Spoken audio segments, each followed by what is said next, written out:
अखंड मंथन के सभी दर्शकों को नमस्कार। मैं हूं शेखर त्रिपाठी। भविष्य दर्पण के आज के एपिसोड में आप सभी दर्शकों का स्वागत है, अभिनंदन है।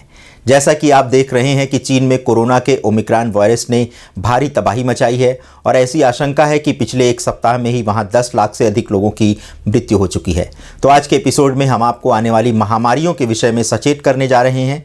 ज्योतिषी गणना के आधार पर आशंका इस बात की है कि आगामी वर्षों में या फिर 2023 में ही संसार के किसी देश या फिर भारत में ही हार्मोन के अनियंत्रित होने के कारण किसी बड़ी महामारी के आने की आशंका है। इसी के साथ कैंसर के रोगियों में भी वृद्धि हो सकती है, किंतु राहत की बात यह होगी कि भारत के वैज्ञानिक बहुत शीघ्र ही कैंसर की रोकथाम के लिए कोई नया टीका विकसित कर सकते हैं।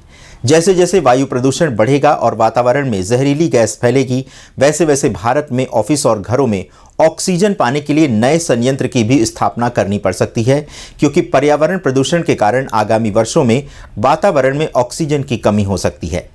जिस प्रकार से भारत में मोबाइल यूजर की संख्या बढ़ रही है, उसे देखते हुए ऐसी आशंका है कि मोबाइल के कारण भारत में मानसिक रोगियों की संख्या में भी वृद्धि हो सकती है।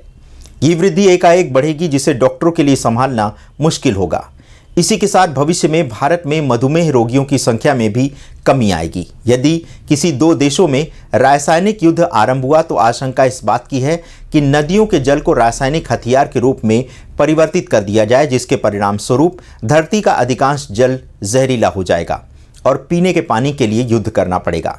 इसी के साथ संसार के कई देशों में अचानक से कोई रहस्यमयी बीमारी फैलने लगेगी और देखते ही देखते शहर के शहर मौत के आगोश में समाने लगेंगे।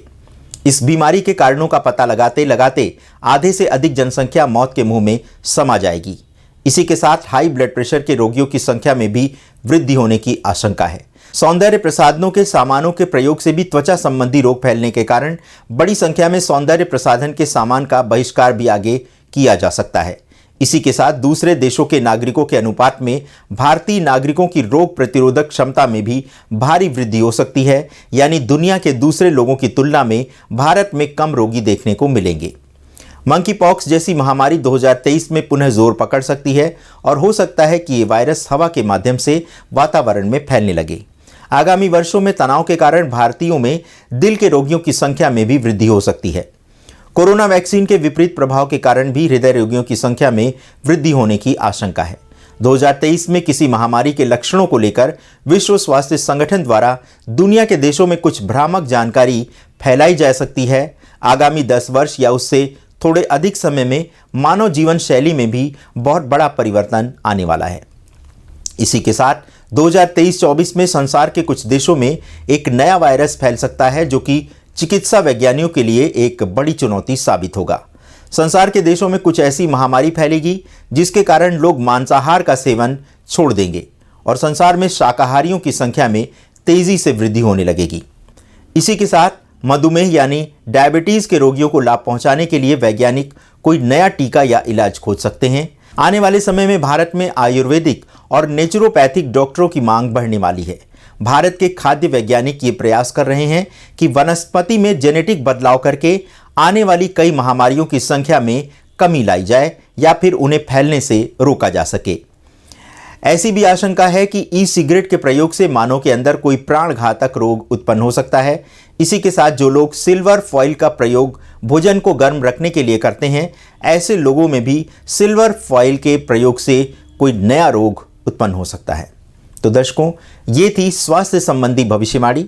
आने वाले समय में हमने जो तथ्य आपको बताए हैं उससे सावधान रहिएगा और प्रयास करिएगा कि प्राकृतिक भोजन, शाकाहारी भोजन खा करके अपने शरीर की रोग प्रतिरोधक क्षमता में वृद्धि करें और आने वाली महामारियों से अपना बचाव करें। आपको हमारा ये प्रयास कैसा लगा?